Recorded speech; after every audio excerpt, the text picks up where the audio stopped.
Aaron Rodgers' attempt to beat his former team fell short as Jordan Love outdueled his mentor in a 35-25 win. Love took it to my Steelers, throwing for 360 yards and 3 touchdowns. The Packers now lead the NFC with a 5-1-1 record. Yesterday on the show, Damian Woody gave his thoughts on how far the Packers team can go. If Jordan Love's going to play like he played last night, I think we're going to end up finding the Green Bay Packers playing in Santa Clara in February. That's how good this Green Bay Packers team is. Yes, you heard me correct. If Jordan Love played like he played last night, the Green Bay Packers would find themselves in Santa Clara. CC, can Jordan Love lead the Packers to the Super Bowl this year? Absolutely. I completely wholeheartedly agree with what Damian Woody said.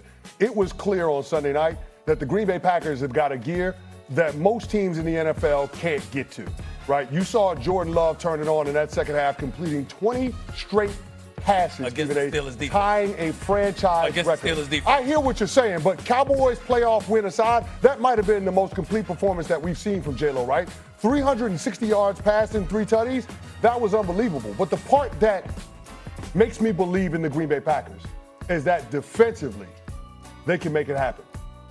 They identified what they needed for Jeff Hafley's unit, and they added it before the season in Micah Parsons. That group on Sunday night had 9 total pressures against Aaron Rodgers, 5 quarterback hits, and 3 sacks, despite Aaron Rodgers having a 2.77 average snap-to-throw time and only blitzing once in 39 dropbacks. If you can stop the run, if you can apply pressure with 4 without having a blitz, then all of a sudden you got the makings of a championship caliber defense. The Green Bay Packers can do that. Yeah, listen, I was impressed with them, and you're right about Love, 100%. But I still think Philly, I still think Stafford with the Rams, I still think Detroit would have to be considered the favorites over Green Bay to get to a Super Bowl. You can't put them number 1. I agree with your premise. That's a dark horse team. Parsons is having a great year, and Love the other day looked great. That tight end's good too. That Tucker Kraft is great. Right. But I'm not ready to say that they are the team to beat out of the NFC. So who are we? Who are we comfortable putting ahead of Green Bay in the NFC? Philadelphia and Detroit for me. Detroit, if the back end of that defense gets healthy, but right now they're not healthy. What about the Rams? No. Why not?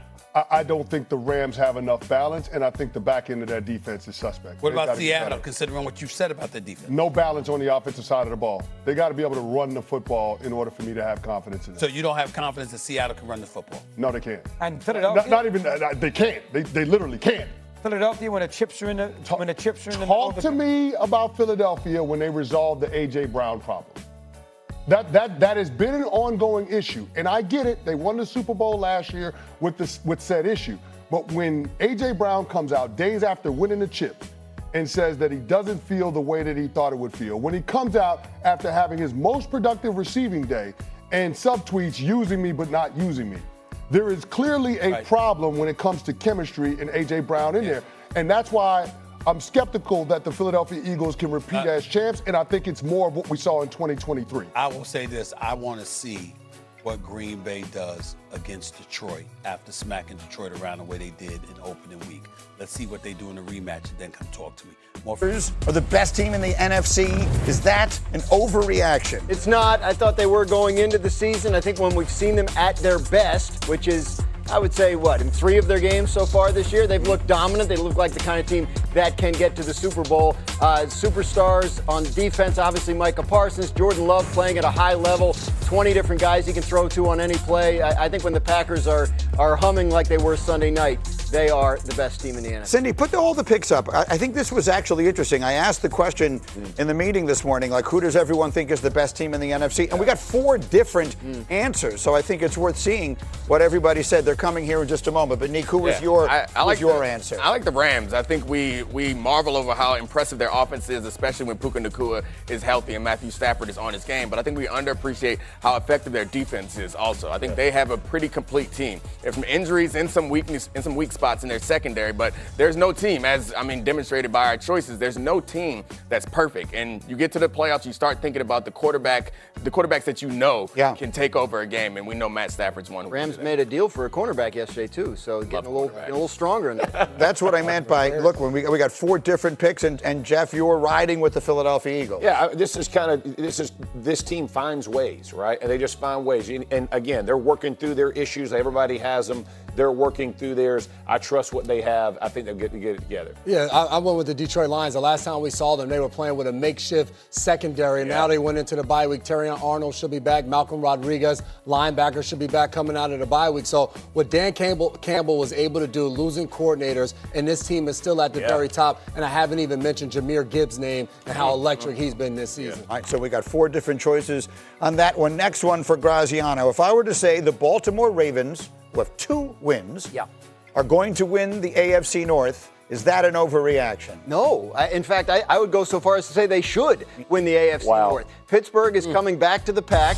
Baltimore Ravens getting healthier. Lamar Jackson, I believe, will be back for Thursday night's game, which is against Miami, and that's a point to stress. The Baltimore Ravens schedule starts to get a little easier looking. They don't play a team that currently has a winning record until December 7th. And that team is the Steelers, and the way they're going, they might not still have a winning record by December 7th. So Baltimore has an opportunity here, even at 2-5. And the best news, to your point, is they play the Steelers twice, so they have 2 more chances they can make up both to games. beat them. Not only does ESPN Bet Sportsbook not think it's an overreaction, they think it's a lock. Yeah. They have minus 110. They're an odds-on favorite, Jeffrey. Are you buying it? Ravens going to come all the way back from 1-5 to win the division. 2 weeks ago, I said absolutely not. The way the Steelers have played, the way they played against the Bengals and on Thursday night and played poorly, and then Green Bay took them to task in the second half. What do you bet? You can't bet your house on the Steelers defense right now. Lamar Jackson coming back. And the Ravens are the team that you could trust of this group, and their defense has played better in back-to-back weeks. That was the big question. They played good against the Bears last week and also against that high-powered Rams offense. They played well there, even though they lost that game. That's the part that's most important to me. I know when Lamar comes back, the offense is going to be good. Can the defense hold strong? And I think they can. Greeny, you said it Friday. This past weekend for the Ravens, it was either going to be the end or the beginning of something. They won that game with Snoop Huntley, looked a lot better, not only defensively, but offense as well, with Snoop running it, getting Lamar back, going back to the crib to play in the 305. Now, the Ravens are looking pretty daggone good. One more, Graziano. If I were to say Jonathan Taylor should be the MVP, is that an overreaction? It's an overreaction because Jonathan Taylor does not play quarterback, and quarterbacks are inherently more valuable in football than any other position. So I've said this before. For a running back to win this award, as Adrian Peterson did once upon a time, he has to do something exceptional, probably record-breaking, and there has to be a substandard field of quarterback candidates. Like no quarterback had a monster year. Saquon Barkley last year, monster year, but so did Josh Allen, Lamar Jackson. They're responsible for so many more things than the running back is that you have to lean their way. Yeah, no, I think you're right in saying that the quarterback is going to get the leg up, but this is a year where the quarterbacks have come back to the pack a little bit, if it's going to happen. Get Jeff's Mahomes face. last night? Jeff is disgusted. It's so brutal. Yeah. It is so brutal. Jonathan Taylor clearly should be in the MVP conversation. Saquon Barkley, if he played Week 17, which he did not, I get it, and gets the record that we're talking about that he shouldn't be the MVP, is insane. Their team won the Super Bowl because of Saquon Barkley. That is a totally different team without Saquon Barkley. You say the most valuable player. Yeah. The team that won the Super Bowl won it because of what their running back did and all the explosive plays. Jonathan Taylor is doing the exact same thing. If the Colts were to go on a historic run, win 14, 15 games, how are we going to say that a quarterback is, I just don't get it. Because we watched Patrick Mahomes last night. Like, how can you look at that game and say he's not more valuable to his team a different award than literally any running back in the entire league? Jeff wants to give out like the NFL Protagonist Award. Like, who was the season about last year? Yes. Last year, the season was kind of about Saquon Barkley. But if you want to know who's more valuable, it was definitely Josh Allen last year or Lamar Jackson before. Who's more? If you take any one of them, you're saying there's 2 or 3 of them, right? There's always 2 or 3 quarterbacks who are all like right there together. Saquon Barkley was in a totally different category last year than anyone else. So you can say, well, Lamar could have been, so could Josh, so could Joe Burrow, so could. If there's 3 or 4 of them, that means there's not one of them. There was one Saquon Barkley last year. There will be one Jonathan Taylor this year. That separates you from everyone else. It separates you from the rest of the running backs. Quarterback, but this is an incredible debate tactic where you created some sort of criteria that doesn't actually exist. They aren't competing. He's not competing against other running backs. He's competing against them. There's too many good quarterbacks to name. It's like, I get your point. Your point is like, it's really impressive that this big guy ran a 5 flat. Sorry, the race is against everyone. Somebody ran a 4.3. Sorry, good job, big fella. Y'all buy the hype of the QB. Too much hype on the QB. I was with you until the last argument. Too much. All right, go ahead, Grimes. You get it too. Quentin Nelson should be MVP. Oh, 100%.